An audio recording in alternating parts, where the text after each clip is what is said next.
Wes Rodriguez. And I'm Marin Flores. This is Sink or Swim with Wes and M. Good day. Good day. How are you guys doing out there? One at a time. Let's get a pulse on how things are going in the real world, in the RL, as they say. In your life. Let's take a look outside of the internet world for a second. You know, it's not all about the web. It's not all about the internet, folks. You know that? It's about the breaths we take in the real world. When the opportunity to reach out and touch someone is available. We do a lot of touching of ourselves when it comes to the internet. And we need to step outside of that and get to know the people that we see and speak to on a daily basis. Fuck that. I'd rather just jerk off and watch porn on the web.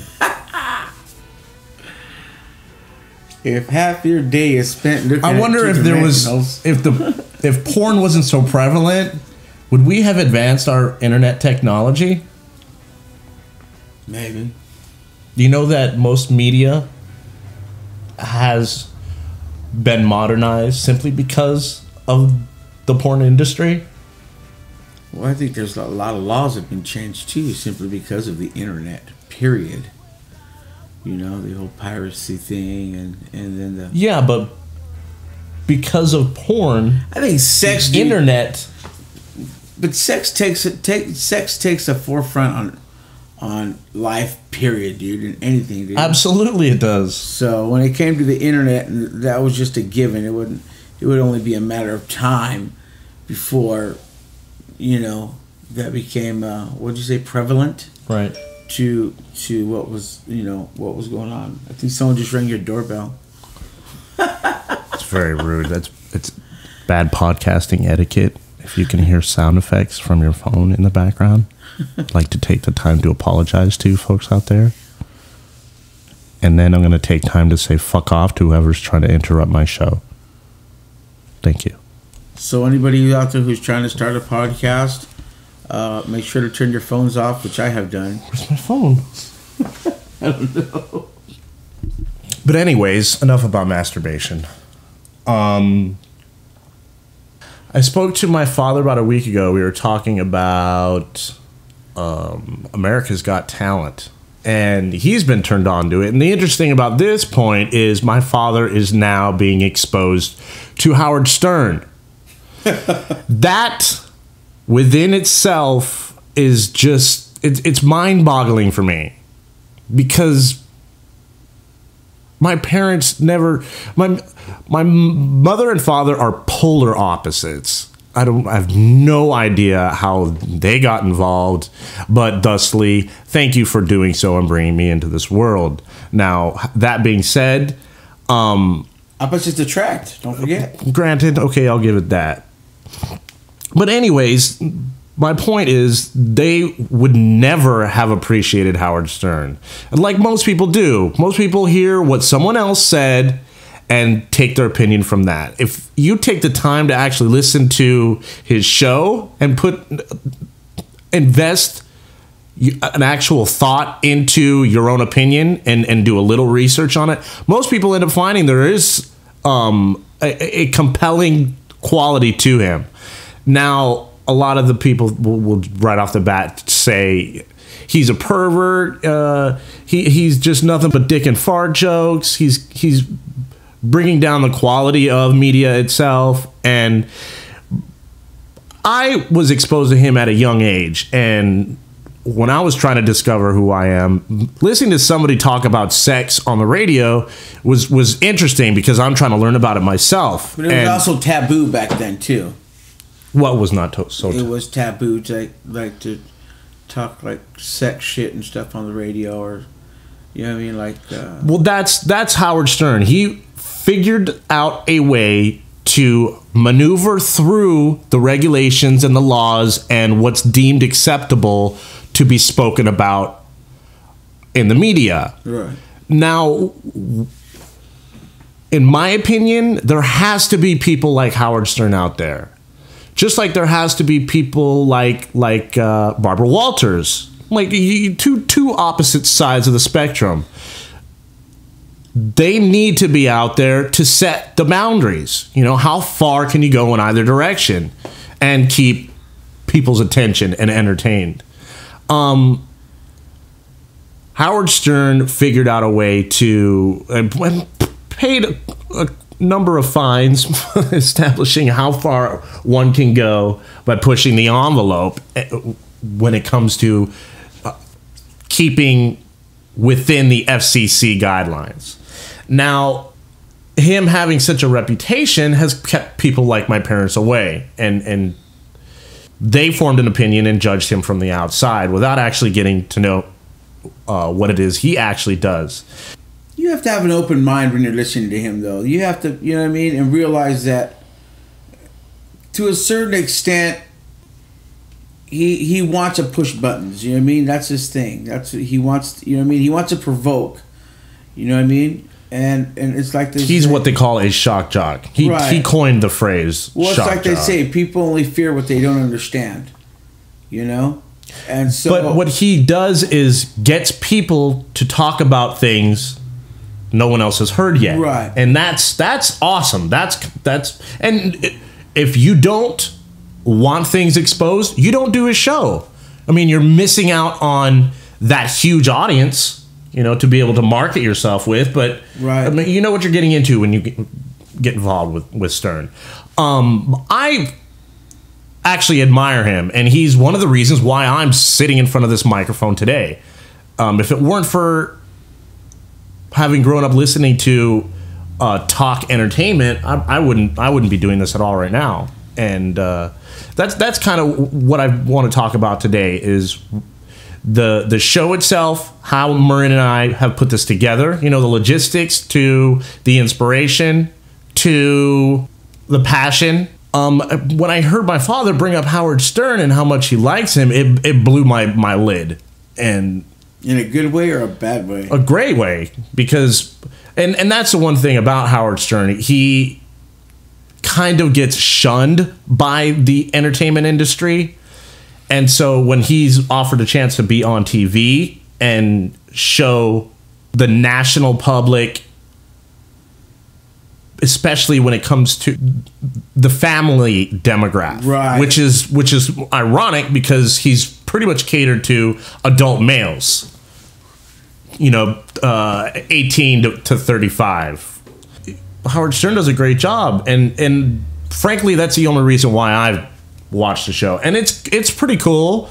There are good qualities to it. It's gonna seem weird at the end of the show where they have this mashup of talents trying to compete. I mean, American Idol makes sense to me because it's, you know, singing and dancing, and you know, when it comes to America's Got Talent, you've got people bringing in trained animals going against like a stand-up comedian. And I'm gonna juggle a flaming bowling ball. Right? It's. I mean, I don't know, but when it comes to reality TV, a lot of it is bullshit anyway. A lot of it is scripted and written down, and it's in a format, and they're catering to the ratings, and they'll do whatever it takes to get there according to the formula that they're going by. And there's no matter what reality TV show you're watching, there is a formula. So I want to get into inspirations for me to have approached Marin to say, let's sit down in front of a fucking mic and act like we have conversation worth listening to. So I've turned Marin on to a few podcasts, and let's talk about that. How terrestrial radio, that's the industry term for your AM/FM radio.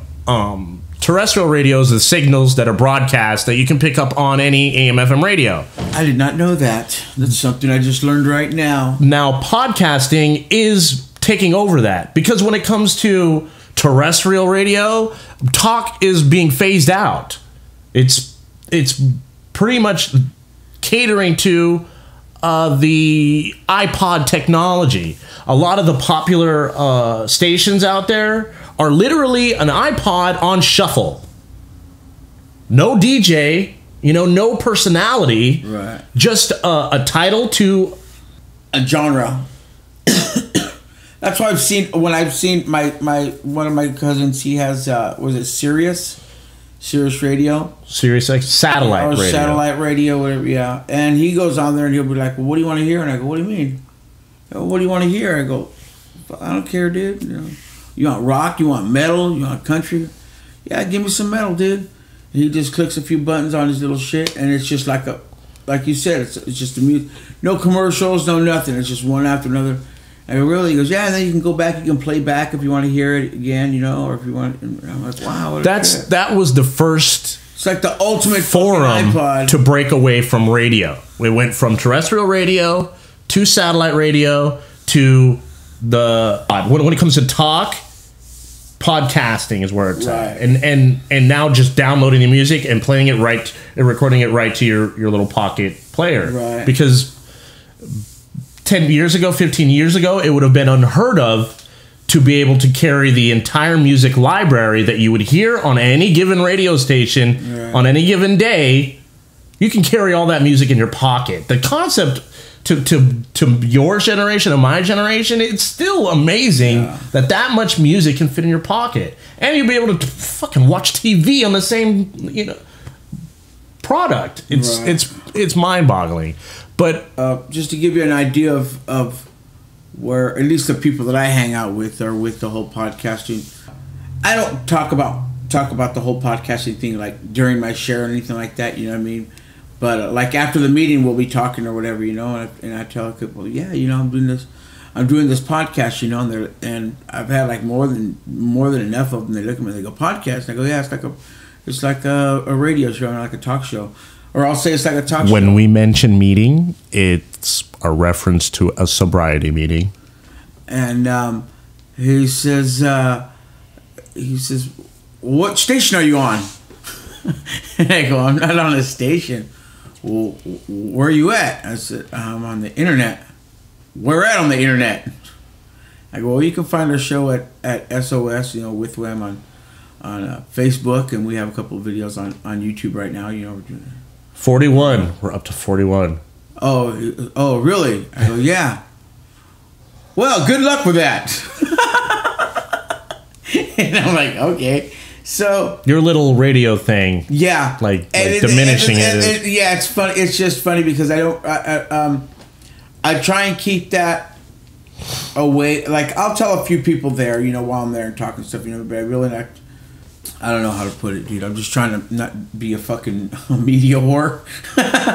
Throw myself out and be like, listen to my show. You know what I mean? And it's cool if you do that because like you said, we're gonna do the whole flyers and we're gonna get cards and put them out and stuff like that. That's a different thing. But I just feel like when it comes to that, I'm assuming I'm not there. I've stopped going to meetings as a lot of criticism comes to this frame of thinking, but I feel like I'm cured now. I no longer need the program. When you're in the program, people that think like that end up going back out and breaking their sobriety. But I'm using the show and the interaction with the people that I met in the program, and probably staying away from I am staying away from any of those situations where I would use. I'm your savior. And so Marin is gonna pretend like he's my god. I have no control with what he thinks, so he can think that. That's fine with me. So when it comes to the principles, one of the principles is promotion. What is it? Attraction rather than promotion. So you don't want to promote. Wait, let's say that again. Attraction rather than promotion. Rather? So promotion is acceptable on some levels. Those are the actual words, right? Rather? You can do it, but it's not. It's kind of like taboo. I don't know. So you would be breaking a principle of talking about the show while you're at the meetings. I think so. Maybe people have different opinions on it. You know what I mean? Because it really this